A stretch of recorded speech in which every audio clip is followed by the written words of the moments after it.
ఇక బ్రేకింగ్ చూస్తున్నాం. BRS senior నేత జూబిలీహిల్స్ ఎమ్మెల్సీ మాగంటి గోపీనాథ్ కన్నుమూశారు. కొంతకాలంగా అనారోగ్యంతో బాధపడుతున్న గోపీనాథ్ గచ్చిబౌలిలోని ఏఏజీ ఆసుపత్రిలో చికిత్స పొందుతూ ఉదయం 5:45 తుదిశ్వాస విడిచినట్లు వైద్యులు తెలిపారు. మాదాపూర్లోని ఇంటికి మాగంటి గోపీనాథ్ భౌతికాయం తరలించారు. మాగంటి ఇంటికి అభిమానులు, కార్యకర్తలు భారీగా చేరుకున్నారు.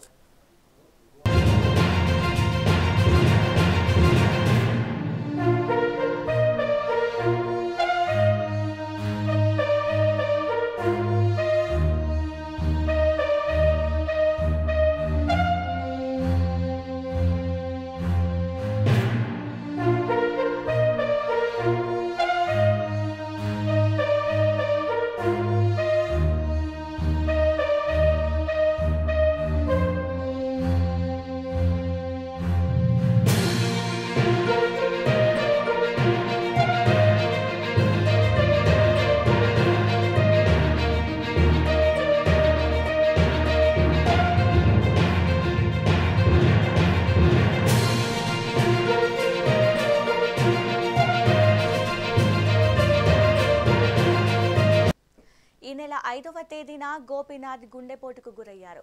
కుటుంబ సభ్యులు వెంటనే ఆయనను గచ్చిబౌలిలోని ఏఏజీ ఆసుపత్రికి తరలించారు. పరీక్షించిన వైద్యులు గోపీనాథ్ కార్డియాక్ అరెస్ట్ అయినట్టు గుర్తించి సిపిఆర్ నిర్వహించారు. అనంతరం గుండె తిరిగి కొట్టుకోవడం ప్రారంభించి నాడి, రక్తపోటు సాధారణ స్థాయికి చేరడంతో ఐసీయూలో వెంటిలేటర్పై ఉంచి చికిత్స అందించారు. కాగా గోపీనాథ్ కొంతకాలంగా కిడ్నీ సంబంధిత సమస్యలతో ఇబ్బంది పడుతున్నారని తెలిసింది. ఈ క్రమంలోనే 3 నెలల క్రితం కూడా ఆయన ఏఏజీ ఆసుపత్రిలో చేరి డయాలసిస్ చేయించుకున్నట్లు సమాచారం. తాజాగా గుండెపోటు రావడంతో పరిస్థితి విషమించి కన్నుమూశారు. మాగంటి గోపీనాథ్ మృతి పట్ల సీఎం రేవంత్ రెడ్డి తీవ్ర దిగ్భ్రాంతి వ్యక్తం చేశారు. గోపీనాథ్ మరణం తనను కలిచివేసిందన్నారు. ఆయన కుటుంబానికి ప్రగాఢ సానుభూతి తెలియజేయాలన్నారు రేవంత్.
జూబ్లీహిల్స్ ఎమ్మెల్యే మాగంటి గోపీనాథ్ మృతి పట్ల బీఆర్ఎస్ నేత కేసీఆర్ తీవ్ర సంతాపం వ్యక్తం చేశారు.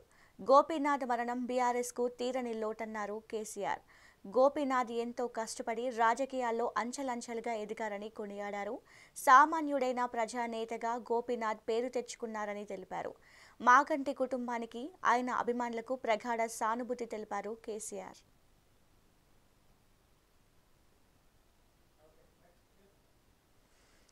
జూబ్లీహిల్స్ ఎమ్మెల్యే మాగంటి గోపీనాథ్ మృతి పట్ల బీఆర్ఎస్ నేత హరీష్ రావు ప్రగాఢ సానుభూతి తెలిపారు. గోపీనాథ్ అకాల మరణం అత్యంత బాధాకరమన్నారు. వారి కుటుంబ సభ్యులకు ప్రగాఢ సానుభూతి తెలుపుతున్నామన్నారు. గోపీనాథ్ మృతి బీఆర్ఎస్కి తీరని లోటన్నారు. రాజకీయాల్లో అంచెలంచెలుగా ఎదుగుతూ వచ్చిన గోపీనాథ్ జీవితం అందరికీ ఆదర్శమన్నారు. గోపీనాథ్ ఆత్మకు శాంతి చేకూరాలని భగవంతుణ్ణి ప్రార్థిస్తున్నామన్నారు హరీష్ రావు.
మాగంటి గోపీనాథ్ గారి మరణం తీవ్ర దిగ్భ్రాంతికి గురి చేసిందన్నారు జాగృతి అధ్యక్షురాలు కవిత. గోపీనాథ్ అకాల మరణం హైదరాబాద్ నగర ప్రజలతో పాటు బీఆర్ఎస్ పార్టీకి తీరని లోటన్నారు.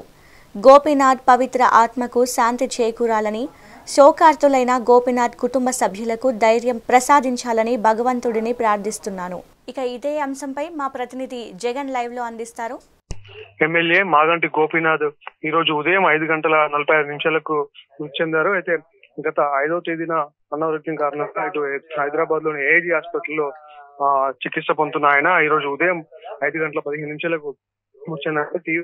ఆయన మృతి పట్ల ఇక్కడ హైదరాబాద్ నగర వాసులతో పాటు అటు జూబ్లీహిల్స్ వాసులు, ఇటు బీఆర్ఎస్ పార్టీ కార్యవర్గం అంతా కూడా తీవ్ర దిగ్భ్రాంతిని వ్యక్తం చేస్తుంది. ఇప్పటికే ఆయన నివాసానికి ఆయన మృతదేహం కూడా చేరుకుంది. ఇక్కడ ఆయన ఇంటి వద్ద అంతా ఆయన అభిమానుల యొక్క శోక సంఘంతో ఆయన ఇల్లంతా నిండిపోయింది. ఇక్కడ తన పార్థివ దేహానికి నివాళులు అర్పించేందుకు బీఆర్ఎస్ మాజీ మంత్రి కేటీఆర్ తో పాటు హరీష్ రావు కూడా ఇక్కడికి వచ్చారు. ఆయన 3 గంటలకు ఆయన అంత్యక్రియలు ఇక్కడ హైదరాబాద్ లోని మహాప్రస్థానంలో జరగనున్నాయి కూడా వారు తెలిపారు. అయితే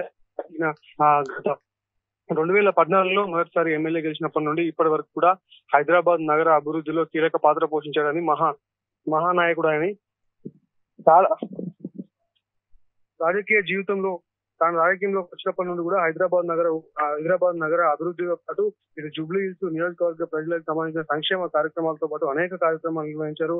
ఆయన మృతి పార్టీకి బీఆర్ఎస్ పార్టీతో పాటు ఇటు హైదరాబాద్ మహానగరానికి కూడా తీరని లోటు అంటూ కూడా ఇక్కడ కేటీఆర్ అన్నారు. దాంతో పాటు ఈ రోజు ఏదైతే మధ్యాహ్నము 4 గంటల తర్వాత రాహుకాలము ఉందంటూ దానికి ముందే 3 గంటల నుంచి 4 గంటల మధ్యలో మహాప్రస్థానంలో ఆయన అంత్యక్రియలు జరుగుతాయంటూ కూడా కేటీఆర్ వ్యాఖ్యానించారు. ఏదేమైనా ఇటు మాగంటి గోపీనాథ్ లేకపోవడం అనేది పార్టీకి అటు ప్రజలకు తీరని లోటని కేటీఆర్ వ్యాఖ్యానించారు. ఆయన ఇంటి వద్ద కూడా ఇక్కడ వందలాదిగా తరలిచ్చినటువంటి కార్యకర్తలు ఆయన అభిమానులతో ఆ ఇల్లంతా కూడా ఇక్కడ ఇంటి దొద్దంతా కూడా శోకమయంగా మారిపోయింది. ఇప్పటి వరకు అంటే ఎప్పుడైతే ఆయన 2014లో ఎమ్మెల్యేగా గెలిచాడో అప్పటి నుండి కూడా ఇటు ఆ పార్టీతో పాటు అక్కడ బీఆర్ఎస్ కు సంబంధించినటువంటి ఏదైతే 2022లో బీఆర్ఎస్ హైదరాబాద్ జిల్లా అధ్యక్షుడిగా బాధ్యతలు చేపట్టారు. అప్పటి నుంచి కూడా ఇటు బీఆర్ఎస్ పార్టీకి అనేకమైనటువంటి పార్టీకి కూడా బలోపేతమైనటువంటి కార్యక్రమాలు నిర్వహించారు. బీఆర్ఎస్ పార్టీని కూడా బలోపేతానికి ఎంతగానో కృషి చేశారంటూ కూడా తీవ్ర దిగ్భ్రాంతిని వ్యక్తం చేశారు కేటీఆర్. 2018-23లో బీఆర్ఎస్ నుంచి ఎమ్మెల్యే 2014లో టీడీపీ నుండి 2018-23 బీఆర్ఎస్ నుంచి ఎమ్మెల్యే గెలిచిన మాగంటి గోపీనాథ్ హైట్రిక్ ఎమ్మెల్యే కూడా మనం చెప్పుకోవచ్చు. అంటే ముందుగా టీడీపీకి సంబంధించి తెలుగు యువత రాష్ట్ర అధ్యక్షులుగా కూడా ఆయన పనిచేశారు. అప్పటి నుంచి టీడీపీ నుండి ఆయన రాజకీయ ప్రస్థానం కూడా మొదలైంది. అప్పటి నుండి ఇప్పటి వరకు కూడా ఆయన ప్రత్యక్ష రాజకీయాలు దేశ రాజకీయాల్లో చాలా యాక్టివ్ గా కొనసాగుతున్నటువంటి నేత, ప్రజలతో ఎప్పుడు మమేకమై ప్రజల్లో అంటే ఇక్కడ ఉన్నటువంటి కార్యకర్తల కంటే ప్రజల తలలో నాలుకలా ఉండేవంటూ కూడా ఇక్కడికి వచ్చినటువంటి ఆయన అభిమానులు చెప్తున్నటువంటి పరిస్థితి. ఇక్కడ టీడీపీ జిల్లా అధ్యక్షుడు ఎంత 1988లో టీడీపీ జిల్లా అధ్యక్షుడిగా కూడా ఆయన పనిచేశారు. అప్పుడు కూడా అప్పటి నుండి వివిధ పార్టీలో వివిధ హోదాల్లో పనిచేసుకుంటూ వచ్చాడు. 2014లో టీడీపీకి నుండి ఎన్నికల్లో ఏదైతే ఎమ్మెల్యే అభ్యర్థి. Okay, thank you Jagan.